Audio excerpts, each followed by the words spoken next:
All right, folks. Welcome to the Collaborative Science for Story series. This is Nick Sobral with the Science Collaborative. Glad you could join us for today's session, which features a multi-reserve transfer project that expanded collaborations that started during the 2020 Catalyst project by training a cohort from 9 reserves in a variety of place-based approaches for identifying and monitoring cultural ecosystem services. As always, before we get started, I just have a quick introduction to the reserve system, the Science Collaborative, and this series before we get started. So the National Estuarine Research Reserve System is a national network of 30 unique reserves as shown on this map. This is a NOAA program that works in collaboration with a local place-based partner, either a state agency, university, or nonprofit at each site. Each reserve site includes programs focused on the activities that you can see on the slide, which include land stewardship, research and scientific monitoring, training and engagement programs for the public and local officials, and education. The Science Collaborative program supports science for estuarine and coastal decision makers by supporting user-driven collaborative research and knowledge exchange activities that address critical coastal management needs identified by the reserves. The Collaborative Science for Estuaries series features project teams supported by the NERRS Science Collaborative, program staff, and partners. Speakers share their unique approaches to addressing current coastal and estuarine management issues. Be on the lookout for future webinars to learn about new methods to integrate experts and users into the research process and how their research results and products might inform your own work. A quick note on informed consent and how we capture data from the webinars. Webinars are a really valuable opportunity for us as a program to learn how things are functioning and learn what people are up to. Insights from speakers and participants like you can help inform how we support others in doing collaborative science, for example, in the development of future workshops, webinars, or resources such as tools, tips, and case studies that we add to our guide to collaborative science, which is open access. With that in mind, we just want to inform attendees that any insights or feedback that you share, for example, in chat or via the webinar exit survey or in polls, may be used for program learning and development. Please note that if we capture a direct quote from you that we like to use for learning purposes, we will reach out to you beforehand and seek permission and provide an explanation of its use. Any quotes or responses would be used anonymously. We're grateful for the opportunity to learn alongside all of you. Some quick notes on housekeeping. All attendees are muted upon entry. We'll be handling the presentation-related questions via Zoom's Q&A feature. You can enter questions for the presenters as they occur to you throughout the webinar, and we'll plan to discuss as many as we can following the presentation at the end. You'll also be able to verbalize questions during the Q&A session if you'd like by raising your hand. Organizers will confirm you're ready to come off mute beforehand when it's your turn to ask a question. Chat's visible to all, as you noted. Please do make use of it to talk amongst yourselves and ask organizers support or technical questions. We have several speakers joining us today for today's session. It's formatted a little bit differently than our previous ones, and it runs 15 minutes longer for Q&A. So what I'm going to do is I'm going to introduce our moderator for the session and let her take it from there. Rachel Dax, joining now, is an assistant professor in the Department of Natural Resources and Environmental Management at the University of Hawaii and has served as the PI for this project. Rachel, I'm going to hand it over to you now. Excellent. Thank you so much for that introduction, Nick, and thanks to the Science Collaborative for hosting this webinar. Good morning, good afternoon, and thanks for joining us. I just want to make sure you all can see my screen okay. Yeah, I think, okay. So my name is Rachel Dax, as Nick said. I'm an assistant professor at the University of Hawaii at Manoa in the Department of Natural Resources and Environmental Management. I'm also a close collaborator of the He'e'enR, and that's how I've kind of gotten into these projects, which we'll talk about today. And I'm really excited to share what we've been working on for the last 3 years or so. So what we're going to present today was part of what came out of the Science Collaborative Science Transfer Project, which was titled Reciprocal Relationships in Reserves, Establishing a Community of Practitioners for Identifying and Using Cultural Ecosystem Services Approaches. Throughout the talk, we'll be saying CES a lot. That's Cultural Ecosystem Services. So just wanted to put that acronym out there. And also, since we're introducing this project here, if someone could just drop the link to our project website now would be great. Thanks. So to let you know what to expect this morning, I'm going to start with an overview of cultural ecosystem services, really brief. We'll then launch into our project overview. And then the really exciting part of this webinar are these CES conversations. So you may have noticed that there are many, many speakers on today's webinar. We'll have 2 speakers per conversation. And that's really an opportunity for you all as an audience to be almost like kind of flies on the wall, listening to these conversations of how different reserves are engaging with cultural ecosystem services in the work that they do. And then we'll end with some ripple effects that have resulted from this project and how things are going to continue even after this project ends. And then, as Nick noted, after the 1 hour mark, we'll launch into questions and answers. So, and before I get too far into it, I just wanted to mention how humbled I am and how lucky I feel to have worked with such an amazing group of folks from across the system. This is an amazing group of women, and I just wanted to acknowledge the amazing work that they do. They come from 5 different reserves across the system, 5 different, like pretty diverse reserves as well. And if we look at which sectors they are in at their reserves, we see that we have representation from all the sectors. So really highlighting that cultural ecosystem services can be engaged in every sector and across every reserve. And so our project was really motivated by the NERRS vision of resilient estuaries and coastal watersheds where human and natural communities thrive. And this vision is so important. And I think at the beginning of this project and really the last Catalyst project, we acknowledge that the system does a really good job of being really robust in its approaches and methods for monitoring what is referred to here as the natural communities, using largely biophysical approaches. But we thought that there's really more work to be done to understand what aspects of the reserves or estuaries in general support thriving human communities. And then we also wanted to kind of better understand what we're doing across the system to assess whether our human communities are actually thriving. And so many of you are probably familiar with ecosystem services, and the ecosystem service framework is one approach for conceptualizing what supports thriving human communities.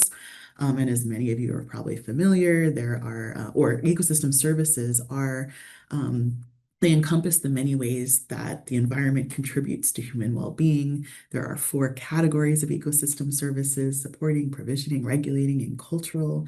Cultural ecosystem services are often described as the non-material benefits that humans receive from their interactions with the environment.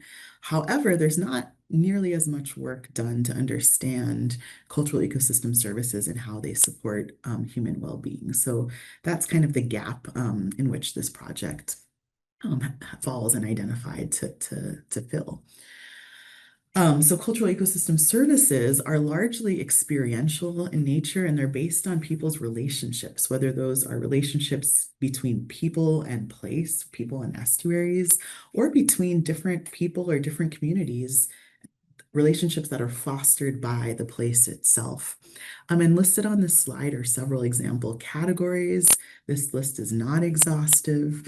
And if someone could drop in the link of another list that we've developed, which are a little bit more detailed and examples, so kind of things that would fall underneath these categories that we developed as part of this project in an exercise to understand what CES do people actually experience at our own reserves.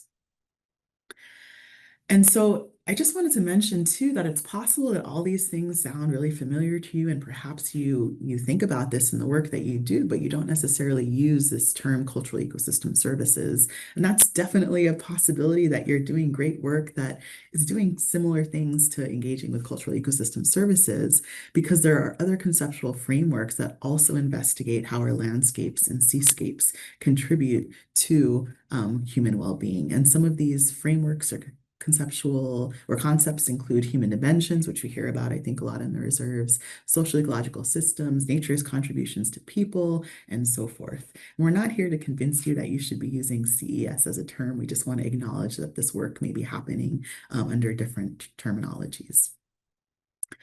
And so in the last couple of years, you saw human dimensions as one of those things listed in the last slide. In the last couple of years, there's been a push within the system really to focus more on human dimensions, including cultural ecosystem services.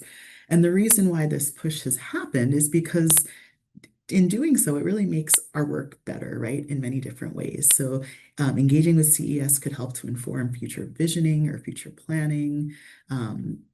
It could help us to monitor ongoing efforts that we're already doing.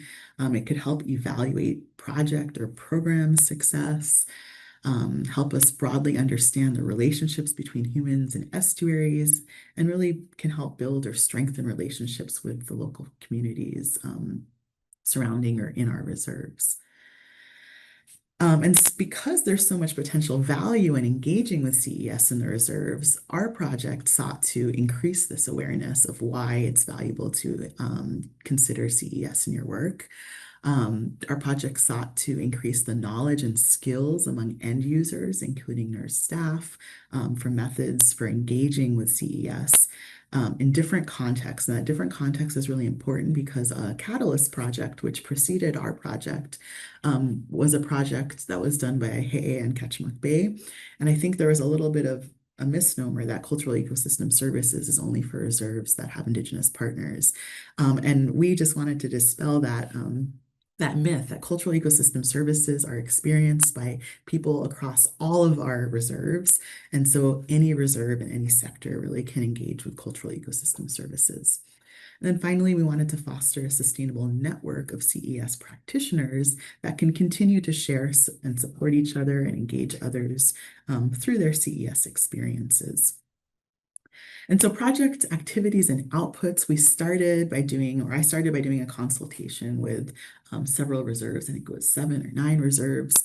And those were just kind of informal meetings to understand how reserves were already engaging with CES, what were their interests and desires to what did they need to engage more with CES and so forth.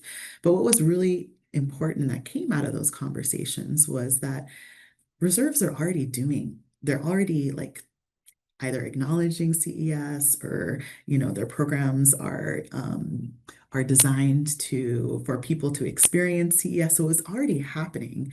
And these consultations helped us to understand that there's what we kind of refer to as the spectrum of familiarity and engagement with CES. So on the left hand of the spectrum are reserves that may not really be familiar with CES as a term, but they're kind of touching upon it or kind of have events or activities that engage CES. In the middle of the spectrum are reserves that are familiar with the concept and they're interested, but might need some more tools or guidance to get them to more formally engage with CES. And then at the right end of the spectrum are reserves who are kind of already doing it and using cultural ecosystem services to guide their activities. And so these initial consultations really, I mentioned, let us know how reserves are already engaging with CES. And so we decided to have these 2 webinars, which someone can drop the link in, which highlight the ways that we're already engaging with CES across the reserve system. And we chose celebrations and volunteer activities as these 2 kind of examples, which are super common across the system for almost like entry points where just a little bit more effort or engagement could really elevate the work that we're doing in relation to cultural ecosystem services. We also had a multi-reserve place-based workshop, which gave us an opportunity to take a deep dive into, again, how we're already doing it and what we could do to deepen our engagement with CES. This opportunity also provided us with a place and a time and a space to strengthen this emerging network of CES practitioners. And then throughout the project, in addition to this place-based workshop, we've also had events at the last 2 annual meetings, which perhaps you've joined us at one of those. And then all of these activities have guided this guidance document that we've worked on, which is coming soon. And we're going to give you a couple of sneak peeks in this webinar today, and then a website which walks people through these different guidance documents or guidance document tools rather. And the guidance document, again, we've chosen different tools and resources in the guidance document to really address people at where they're at. So on the left hand of the spectrum, for folks who need more introductory resources, we point them in that direction. For folks in the middle who just need a couple of tools or resources to kind of inject into what they're already doing, we have these job aids, which provide templates and tools and examples for people like really just to take and use themselves. And then at the right end of the spectrum, for folks who want to go all in, we have some case studies about how we've kind of, gone all in by planning events or activities or programs that really are guided by CES from the start. So with that, I want to ask you all as we transition into our first conversation, where are you on the CES spectrum, or how do you already engage with CES at your own reserve? And I invite you to put your response into the chat as we transition to our conversation one with Jess and Kristen. So I'm going to hand it off to you both. Thank you, Rachel. Appreciate it. Can't wait to see what comes in from the poll. This is just an awesome opportunity, I think, for Dr. Jess Bernicini and myself to talk a little bit about how CES intersects with internships and fellowships for engaging with CES. And I thought, and Jess, I can't see your face directly because you're in a you're in a group, but I'm knowing that you're there and we're having our virtual conversation. But I will. I'm here. Awesome. There you are. I see you. Now it feels like we're actually sitting next to each other. Thanks, Nick, for putting us closer together on the Zoom room. I thought it might make sense to just also share a little bit for those who are in the audience here with us about reserve opportunities at reserves for undergraduate and graduate student fellowships, including the Margaret A. Davidson Fellowship, which I think we'll do a deeper dive into. But just wanted to start with sharing that there are many opportunities for working with students through scholarships, fellowships, and internships at the reserves. So just as a few examples, reserves can host Hollings undergraduate scholars, EBP or MSI undergraduate scholars, and of course, Margaret A. Davidson graduate fellows. And any sector within the reserve system that's interested in conducting a CES-related project can apply to host undergraduate or graduate scholars with relevant skills through these programs. Additionally, many colleges and universities provide their students with funded internship opportunities. So that might look like, for those of you who are familiar with UROP, or the Undergraduate Research Opportunities Program, or REU, Research Experiences for Undergraduates. And reserves can take advantage of those to conduct CES projects with those undergraduate or graduate scholars. I'm sure, though, for many of your reserves, you have your individual, local, regional opportunities as well. But Jess and I thought it might help to just reiterate that there's lots of different ways to approach this within multiple internship and fellowship models. So with that, I thought we could launch into our conversation, Jess. As one of the first Davidson Fellows to focus on social sciences, because you were in the first cohort, I just thought it would be nice to hear from you. Like, what was that experience like, and how did you find support among your cohort to work on human dimensions? Yeah, thanks, Kristen. So yes, I was part of the first cohort of Davidson Fellows that started in 2020. And my research explored how people are emotionally connected to coastal areas using a method called photo voice. And actually, if we can go to the next slide, you can see an example on the screen of what some of that data from that research project looked like. I should say that I did not go into the project intentionally looking to explore cultural ecosystem services. Rather, it was really that they emerged from those conversations that I had with coastal property owners in southern Maine. And I should say I was a Davidson Fellow at the Wells Reserve in Maine.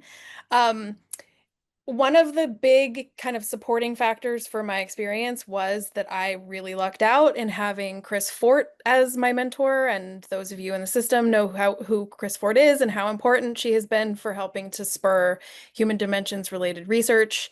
She is a social scientist herself. So having her as a mentor was a huge enabling factor for me. There is a growing number of people in the reserve system who have social science skills, and I would really encourage those folks to think about working with fellows and interns. I think it's a great way to grow our capacity as a system. I would also say that from the very get-go, I was really welcomed into the coastal training program slash training and engagement, now as we are known, world as a fellow. And that was really great because I received a lot of encouragement and support from folks within the sector, as well as validation that what I was interested in studying at Wells was largely applicable to many other reserves in the system.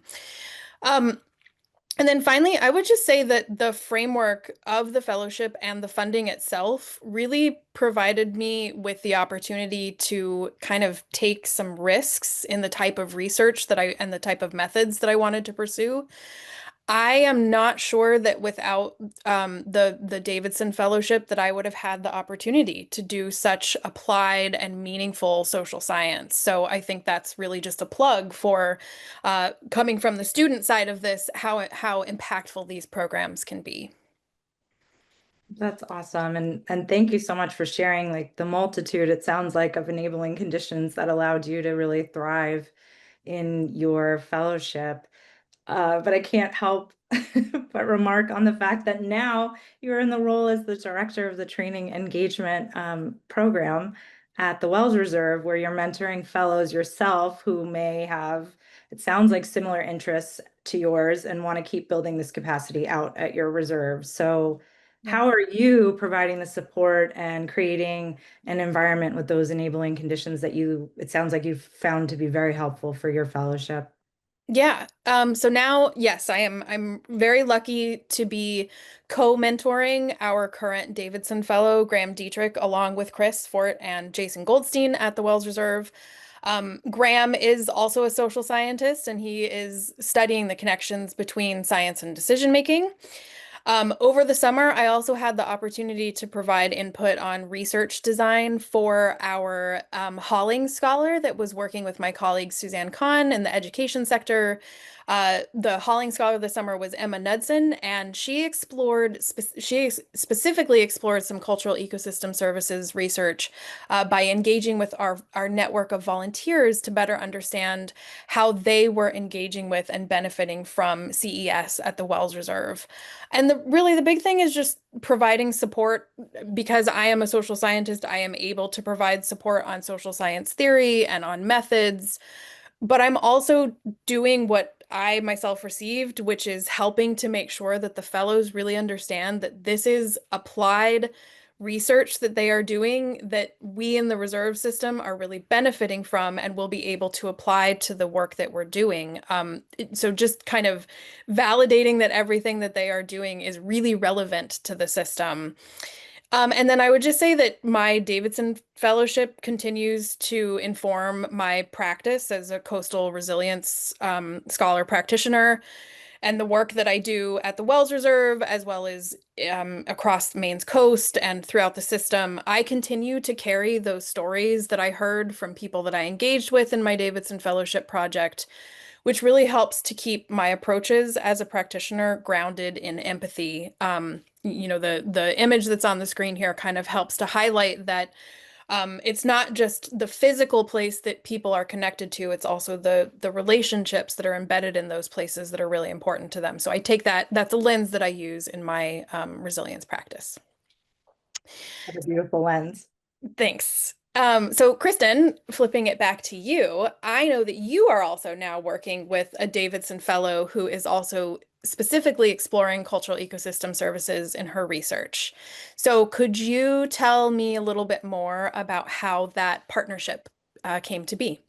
Yeah, well, thanks for asking. I am really excited to be able to introduce via slide our first Margaret A. Davidson Fellow that is focused on human dimensions and social science, and that's been as you discussed, Jess. I think it's when you're working with fellows who have and share mutual interests, it's even more exciting to be in a mentorship role. So I just share this slide, a photo from a very recent play that was produced and involved many Kumeyaay, who are our First People members of the community, on a play about the Tijuana estuary and the challenges that we face. And it was called Where Lightning Was Born. Shanasia was invited to that play and to the panel on the play to speak directly to her research interests. And I think, when I'm thinking back to how both her interests have evolved, but also just how we can support her at the reserve. The first step in that, and this is just a super concrete step, was developing very clear management needs statements for our reserve that incorporated aspects of working on cultural ecosystem services. So here you can read it. This was a direct pull from one of our management needs submissions that I think very clearly articulates that examining biocultural ecosystem services and how they might change in response to different management actions was something our reserve was really interested in doing. I think Shanasia can agree or disagree, but I think that in some ways captivated her attention in her research that she's conducting at Cornell. And just a shout out to her, she's now a PhD candidate. So we're very excited for her. That's so exciting. I think we have time for just one more quick follow-up from me before we get to Sure. key takeaways, which is just, is there anything else in addition to crafting of the management needs for recruiting Davidson Fellows that helped in kind of bringing this current fellow on board? Yes, I think, and this is maybe a slight plug for the project itself and all the work of our team members, but I was very quick to share the resources that our collaborators in this project have produced over time. So one of the first things I shared with her when she was expressing her interest was to share a lot of the materials that I think you all will have access to, if not already on some of the Science Collaborative website platforms. But just having resources that are clear and able to articulate what cultural ecosystems services are and how we can interact with them in the work we do with the reserves, I think was a very helpful way to set the stage and contextualize the kinds of interests that we had and that we want to continue to explore with her. Awesome. And it looks like Shanasia's on the call, so we're on the webinar. So shout out to you too, Shanasia. Yeah, I think these are our takeaways. I know we have multiple conversations and folks to hear from, but I think I'll read the first two, Jess, and maybe you can wrap it up. Sure. Hopefully all of you took away that one, reserves all host interns and fellows that could bring important social science capacity. So research skills and academic networks, just as two examples for engaging with cultural ecosystem services. And our second takeaway is that in order to recruit interns and fellows to work on CES, we might want to consider using more and maybe even more explicit CES language, for example, like within our management needs and even in our comprehensive management plans. Yeah, and then, I think we tried to highlight what some of those enabling conditions are that can help fellows have more of a successful experience in working on human dimensions at the reserves, whether that's tapping into social science capacity that exists at the reserves or helping to connect students with other people in this CES network. To make sure that they have a great experience. And then finally, that fellows can really benefit from the various NERRS Science Collaborative projects that we've developed in this project and that many other folks working on NSE projects have helped to develop that can help to kind of shape and guide their interests and their research directions. And so I think now we have another poll question for folks to think about how they might be able to implement this at their reserves. Thank you so much, Jess and Kristen. I see the webinar poll just came up, so we encourage you to answer the poll as we transition into our conversation too. So I'll let the panelists introduce themselves, but conversation two will focus on research, and I'll hand it over to Shimi and Lauren.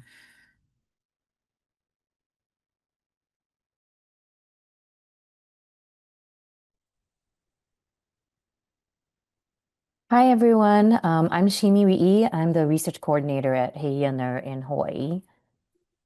And I'm Lauren Sutton. I'm the research coordinator here in Ketchimak Bay. And both of us are here to kind of transition into talking about how do we engage with cultural ecosystem services or human dimensions in research in the work that we do, and how can this be transferred to other sectors and reserves. Yeah. So Shimi and I talked a little bit about what does it mean to incorporate CES into different parts of research. And one thing that we kept coming back to was the idea of this paradigm shift. And I'm really thinking about incorporating CES from the very beginning of your research, or of my research at least, of using just me as an example into the research program. And so it's really thinking about not only elevating yourselves in your own research reserve, but also how to elevate other researchers into this paradigm shift of incorporating CES. Yeah. And then I think, both Lauren and I, we were both really kind of new research coordinators, but also coming into it at a very different stage. For Hawaii, we were starting everything new. So we were establishing new protocols, new swamp stations, and Lauren was coming in with things and protocols already established. And so, for us in Hawaii, we were driven by the community to make our research more place-based and user-driven with, reciprocity and co-development. And then knowing that, so this picture that we show here on the slide is a bunch of our students actually, which are incoming marine biology graduate students. And what we do in the first week of their first week of their weeding class to talk about place-based research is to get them in the lo'i, get them in, our mud and really get a sense of the landscape that they're working in, to get to know the people and the place before they even talk about who they are, what their interests are in their research. And then, so talking about students and interns and how do they actually incorporate, research methodology. If you go to the next slide, Rachel. For us in Hawaii, we were asked by our community collaborators to help them establish a research request protocol, because there were a lot of research happening in Hawaii and He'eia in general, but there wasn't this cohesion, this reciprocity that the community members are really hoping to have. And so in the first couple of years, we worked with our training and engagement sector and all of our sectors to establish this research request protocol that was based on the Kulana Noi'i, which is a research and community kind of like a guide to think about how do we frame our research so that it's co-developed from the start and all the way throughout the project. So we talk about reciprocal collaboration in this paper, but really it's about prioritizing community needs, co-developing the research throughout the get-go and throughout the project, and then co-producing new knowledge. So not just at the beginning or the end of the project, but throughout, and then making sure that the projects inform the results and the policy decisions that come out. And this was true for all of our swamp stations as well. And I want to ask Lauren, because for us in Hawaii, we were able to, establish this because we came in brand new. But how was it for you coming into, your position? And I know that you guys are trying to establish a protocol like this as well.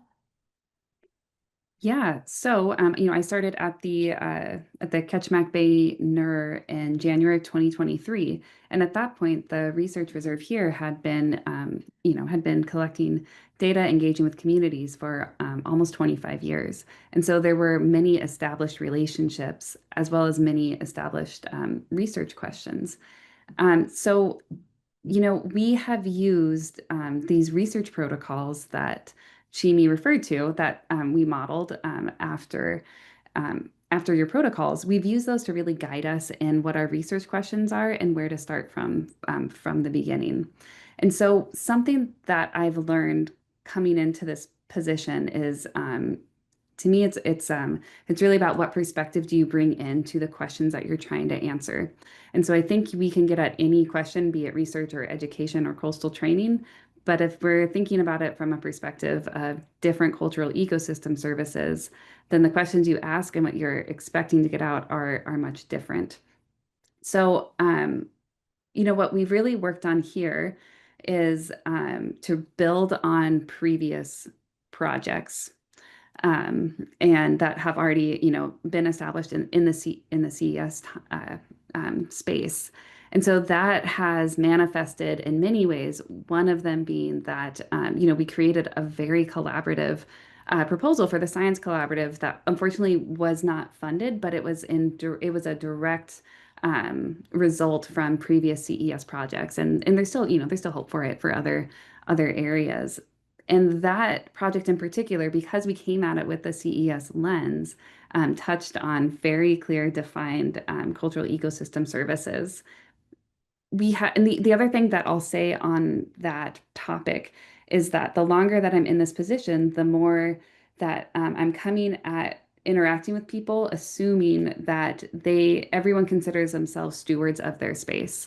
And so whether that, and so it's just a matter of perspective for these different cultural ecosystem services. And I think that kind of comes to a head when we are particularly thinking about our rural communities in and around Ketchimak Bay, and how some folks, and this has, really put a mirror up to the Ketchimak Bay NERR. We think we are being stewards of our place. And so it's just the research protocols have provided this document that we can do a self-evaluation and assume the best in pretty much everyone that's working here for in different research aspects. So Sheeny. Well, I think I had could you touch a little bit more on the CES research protocols? Yeah, so it's really interesting that you're saying that the research protocol kind of puts up a mirror, and helps us to look at ourselves. Like, are we being good stewards as we're also being researchers and scientists in the spaces that we want to be in? And I think, we often think of when we've established this framework and this protocol for about 5 years now. And, Lauren and I were talking yesterday how it's really hard, to actually implement these is not easy. It's really challenging, and it's a really case by case basis. And, we try to tell the researchers or students who want to work in this space, you got to put in the time, and for people to put in the time and to normalize this process. Rachel, can you go to the next slide? We really have to show them the value of engaging in cultural ecosystem services and invest in that time, so if you invest, you must, and the great research you will make, so how do we normalize this engagement in CES in research, and how do we increase that valuation or investment? And we always have this conversation with people about how what we've done, and because Science Collaborative is Neuroscience Collaborative is so amazing in terms of making sure that we do collaboration is that we put it in our timelines in research grants. We make sure that co-engagement, engagement and co-development is part of the beginning part of the research project throughout, and then towards the end that work days or Laulima days or service activities are embedded within our research projects, and then also that there's money or investment towards participation, so there's multiple ways that you can actually include facilitating the engagement as part of research, and to make sure that people are investing in it so that our jobs are valued and their time is valued to engage with the community. What do you think, Lauren?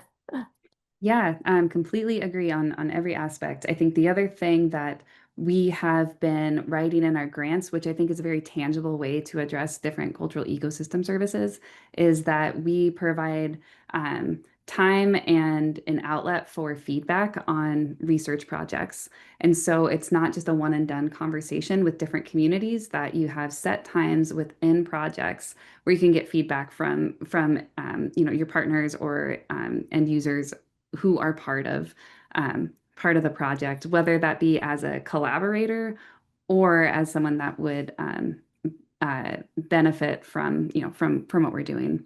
And also recognizing which communities are affected by different aspects of what you're researching. I think I've been thinking about that a lot of, certain questions address an issue that is like disproportionately affects, for example, rural communities.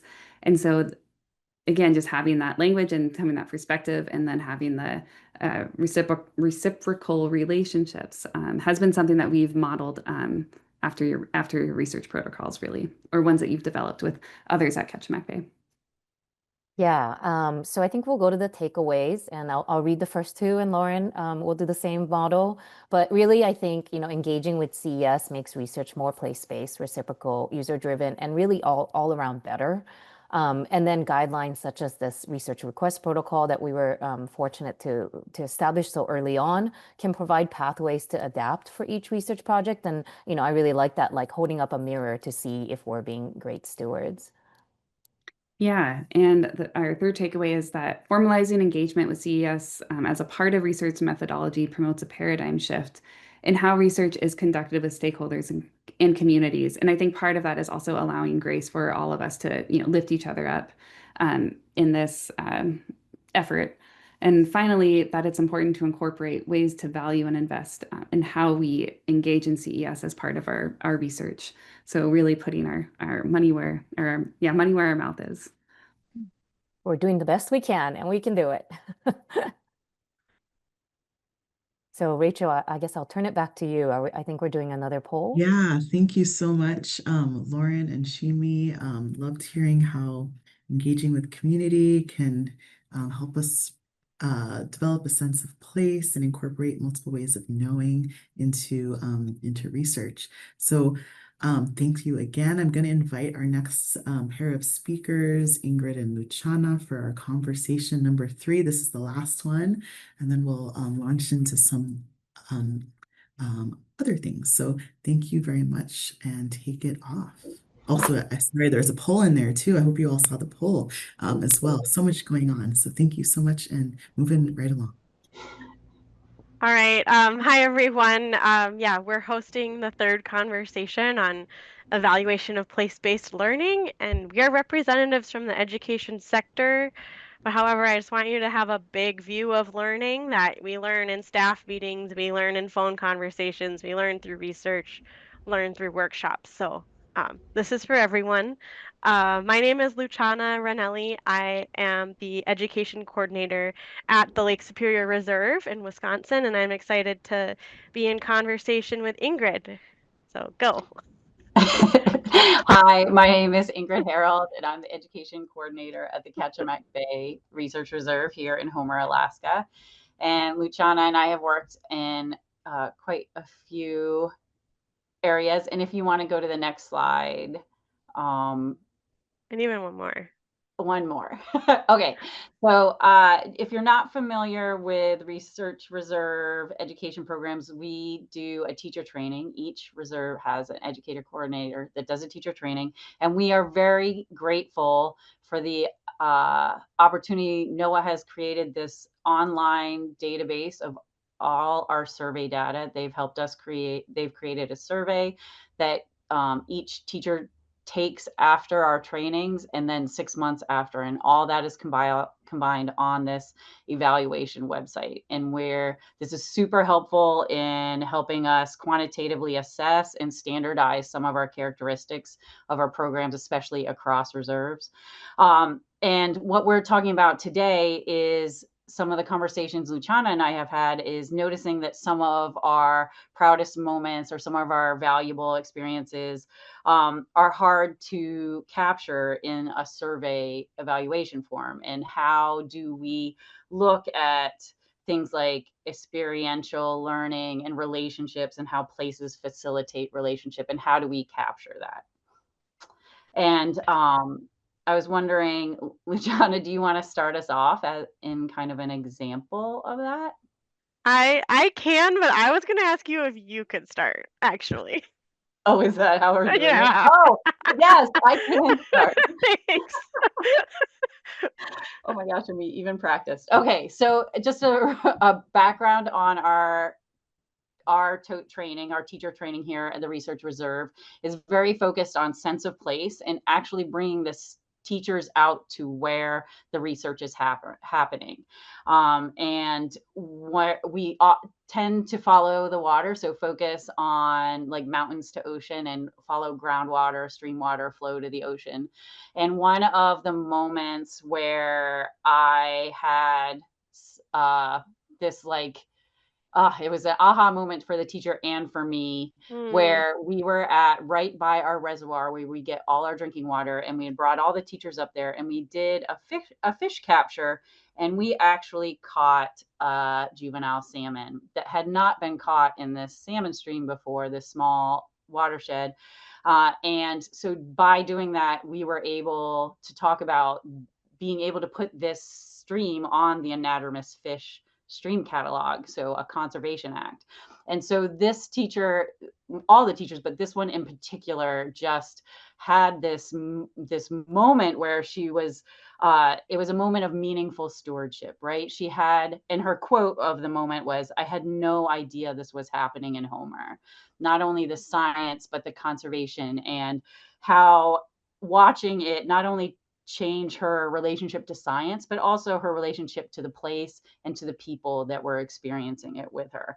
And so that made me really start thinking about, like, how do I capture this? Like, by the time we get to the evaluation, this is going to be gone at this moment. And so how do I capture the ability of these trainings to change the relationship to place and people? And how do I show these outcomes in a meaningful way? And how do I show the importance of these outcomes? How can I make this data meaningful to people? And so that's what got me interested in looking at CES in evaluation.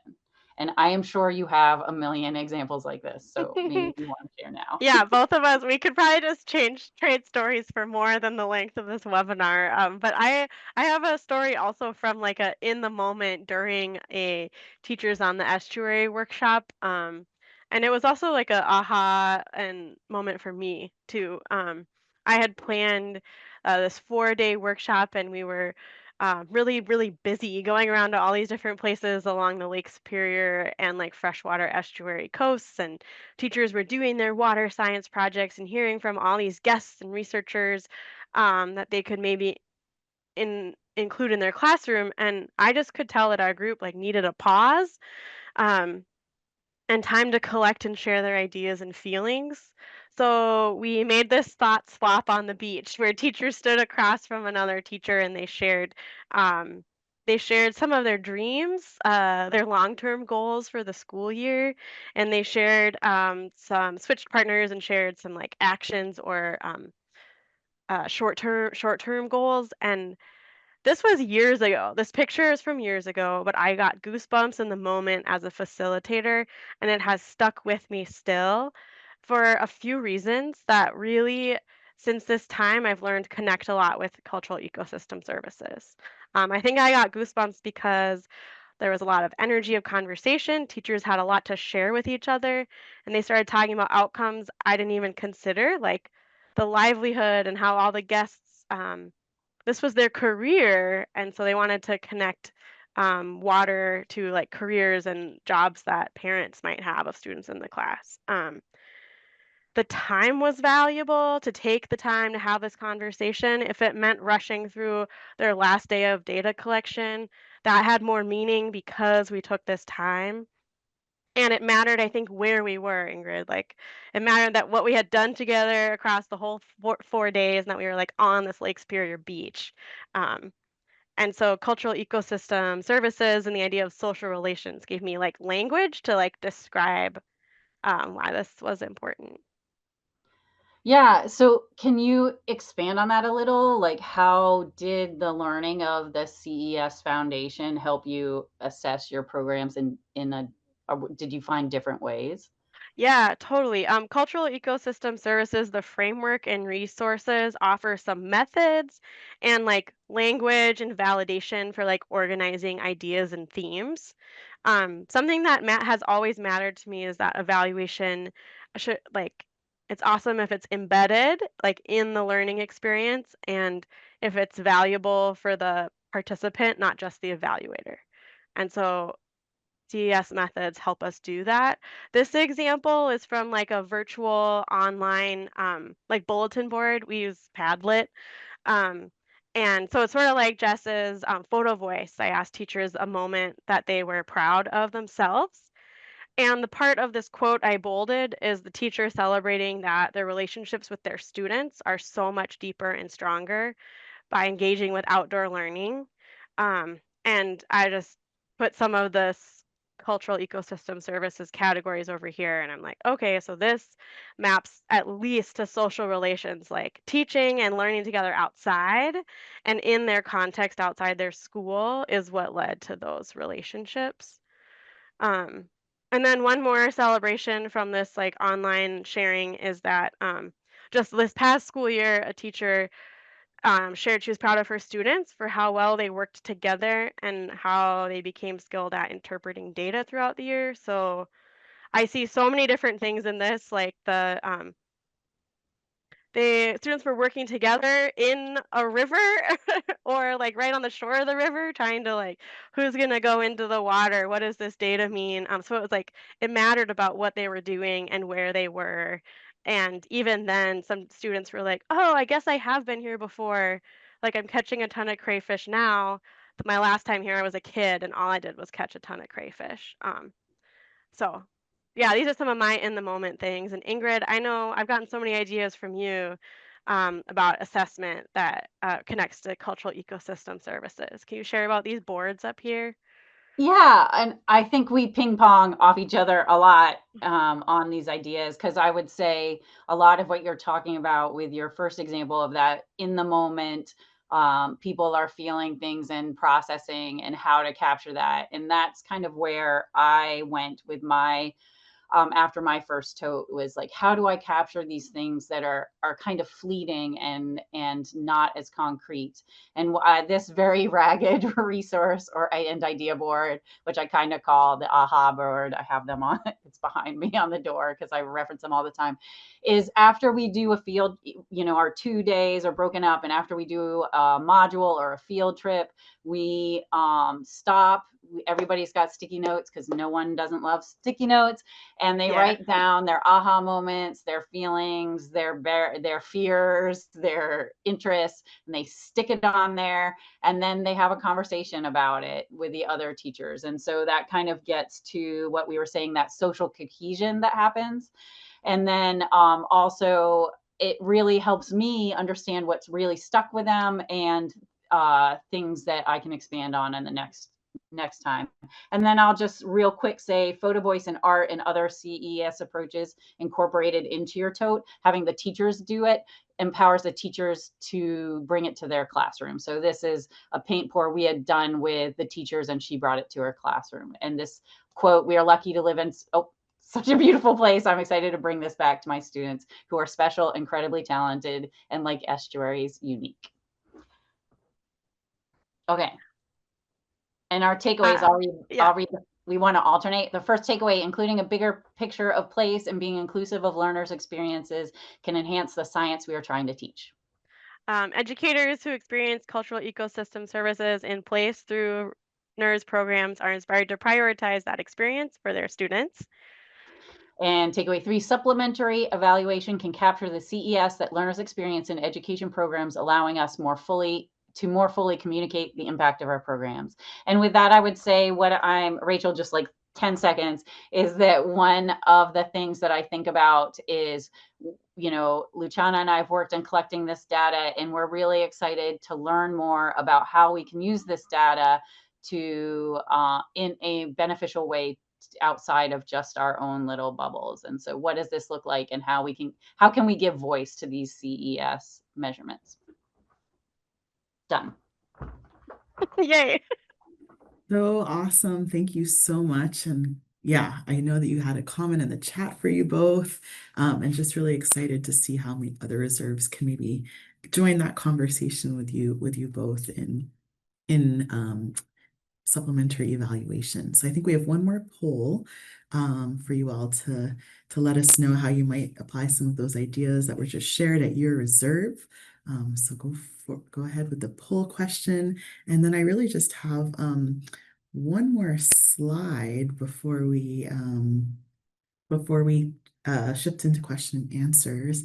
And this slide has to do with these ripple effects. So our project, technically is done, but we're so inspired by all these kind of ripple effects of things that have continued despite the project ending. So these things include that the training and engagement sector and education have continued these evaluation questions. So how can we measure our impact by also understanding the cultural ecosystem services that are being experienced either through our programs or that we're kind of giving access to communities to experience in different ways.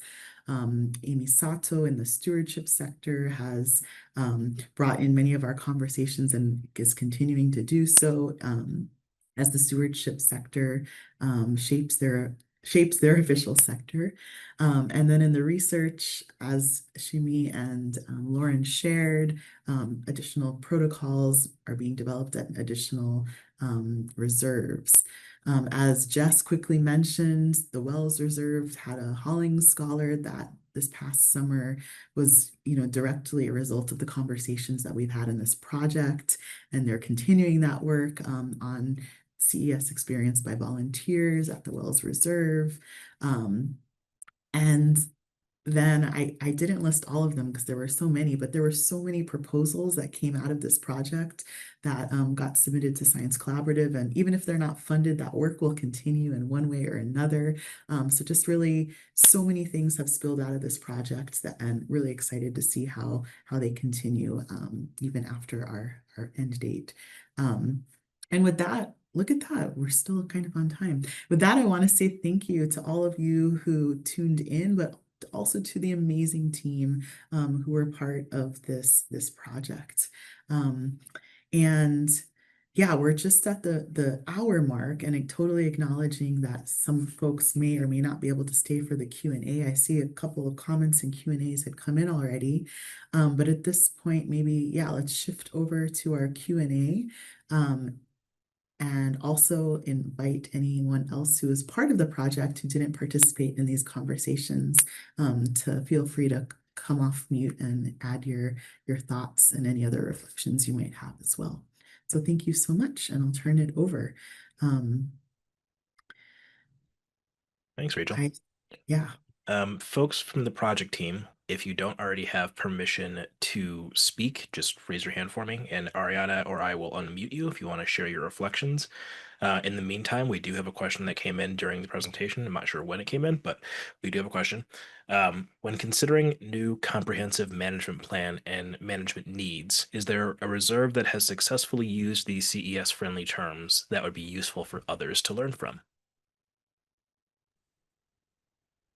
Hey, Nick, this is Kristen. I saw that comment come through from Marissa, and I have, I think, a response, which is that my understanding, Marissa, is that at least among the training and engagement sector, I believe that there has been a list that sector leads have been compiling that give examples of management needs that at least reflect human dimensions language. So that's a place to start, and probably a great model, if not already occurring in other sectors. So that's something we can definitely look into and distribute in some way. Yeah, and I have a little something. So like, I think where the different sectors can engage together is maybe in like co-production of outputs. So Casey and I, you guys, as you guys know, work very closely together on all of our projects. And, there's always that kind of, I think in the training and engagement, now there's the kind of like technical assistance and research outputs or engagement. So, there's that kind of like, how do we put in, I think like things like co-production of outputs or engagement with communities, so that like things are, like you can validate research to engage with different sectors or CES or something like that.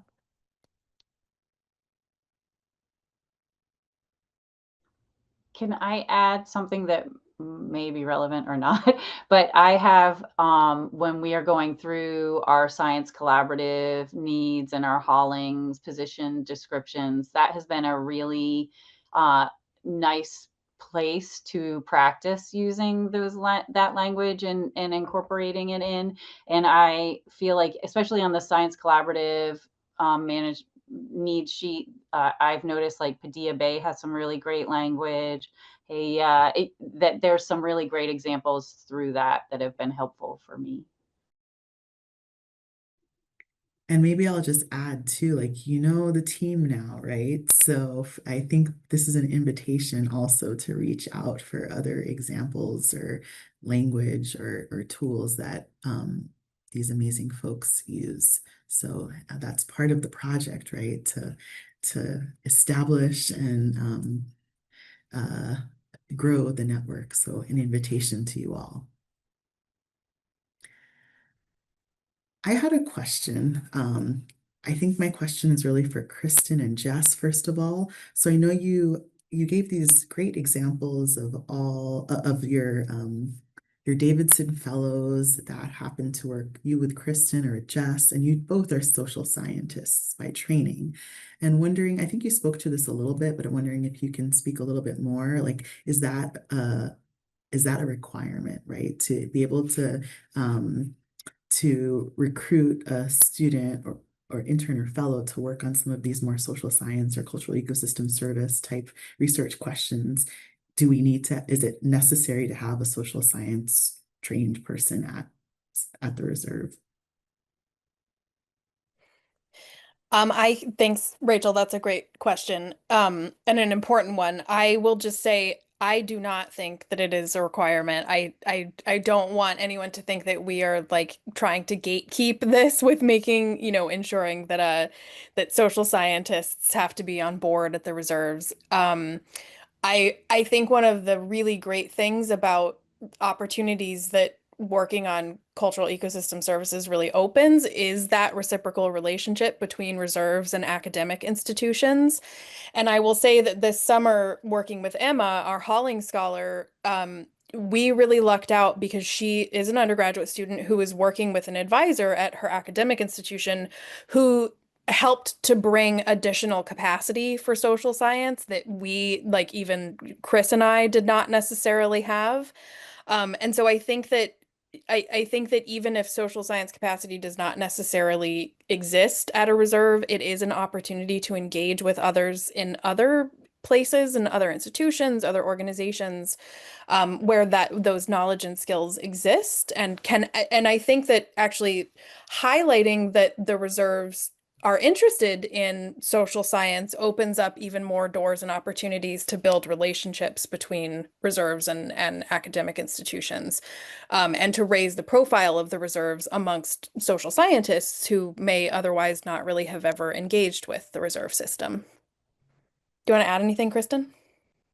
Just that I totally agree with you, Jess. I think absolutely not a requirement, not necessary to have someone at the reserve who is a trained social scientist. And in fact, I think, the story of how we developed at our reserve, our management needs was one of collaboration and cross-sector, work together to be able to articulate what it is that we hope to learn and do more work with. So in the same spirit, I think the fellowship is very much cross-sector.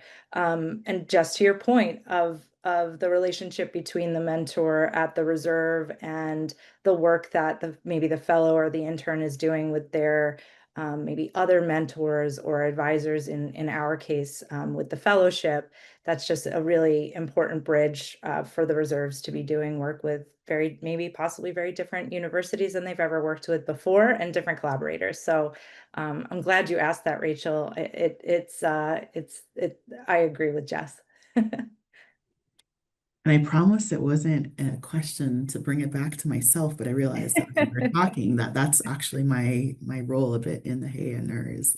I have almost all my grad students actually work on projects that are social science or social science aligned in the NER there. So I wasn't asking that to talk about myself. But.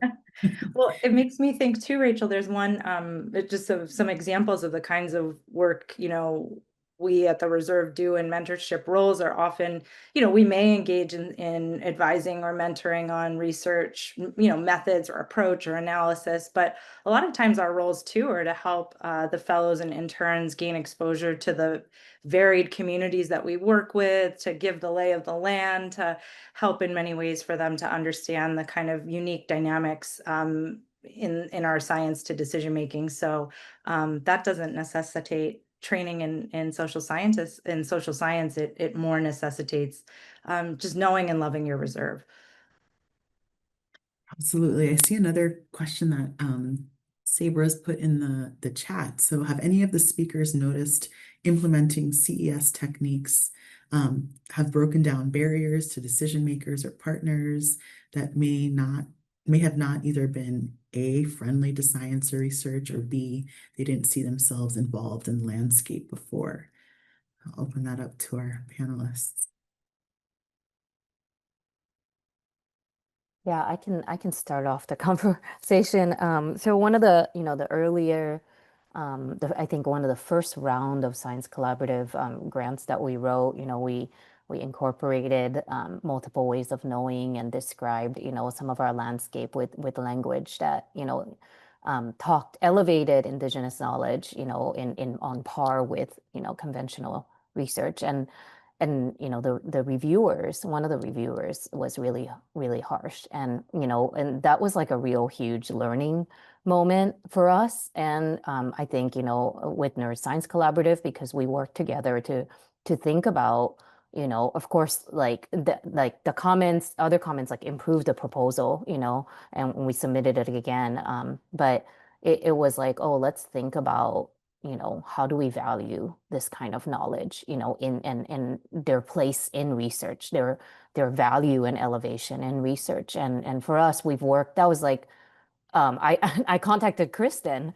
because she was my friend, and I was like, how do we do this so that people understand that we've actually already engaged with the community, but we didn't express that in our research, and somehow it was so obvious to us, but it was not obvious to the reviewer. So, that really opened up this cohort and this community of learning community of like, how do we incorporate this love of our place and the engagement with our partners appropriately in this landscape that's not, CES friendly, I guess, in different sectors. So I think, and that's been the same case for many other things, it's like everything that we do, I feel like is us like small kind, breaking down barriers.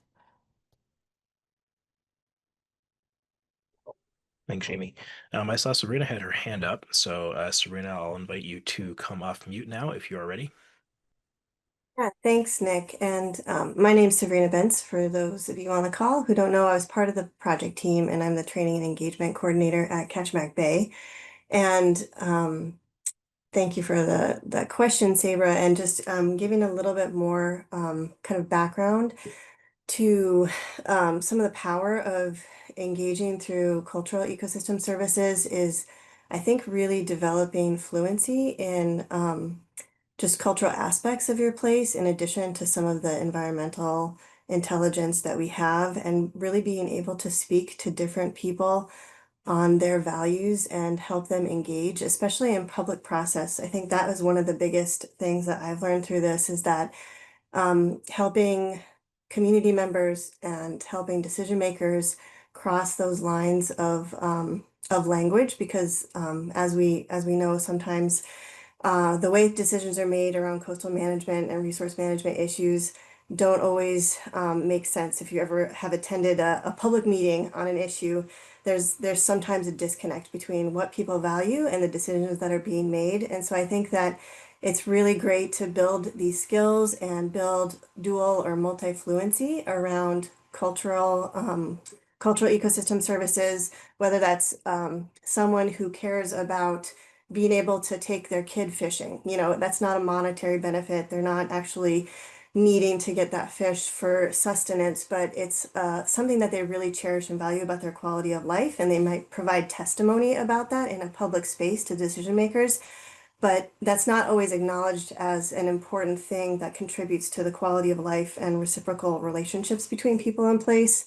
So I think that your question, Sabra, about breaking down barriers, I think is really about accessibility and making sure that community voices are heard. And a lot of this are things we know from collaborative learning models that have been developed in the NERRS and other, other ways of engaging to acknowledge, different perspectives. But this suite of language and tools that we've explored in this project has really kind of clarified that and given us some easy windows into how we can like really explicitly engage with people who are affected by decisions who may not always be represented in decision-making processes. Thanks, Sabrina.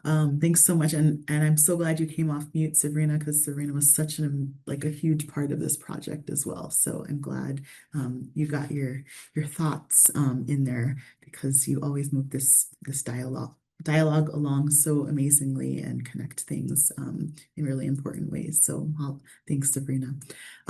With that, I think I'm gonna wrap us up by again thanking all of the panelists. Thank you to the Science Collaborative for hosting us and for the support for this project, and also to all of you who have joined us for this webinar.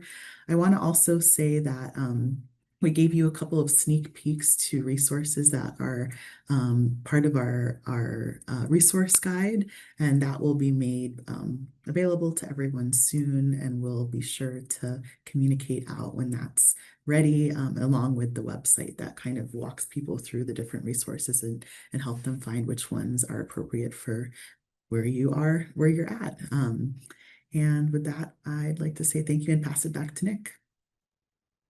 Thanks, Rachel. Just echoing Rachel's thanks, everybody, and thank you so much to the speakers for putting this together and doing such a great job organizing things.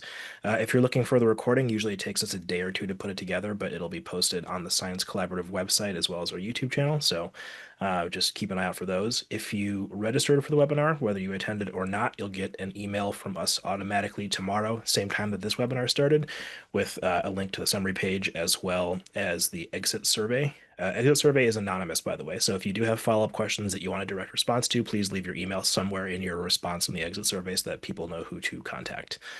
And with that, I think I'll just thank everyone and keep an eye out for future webinars. There's plenty more on the way, so keep an eye out. Thanks to our presenters again, and I hope everyone has a great rest of your day.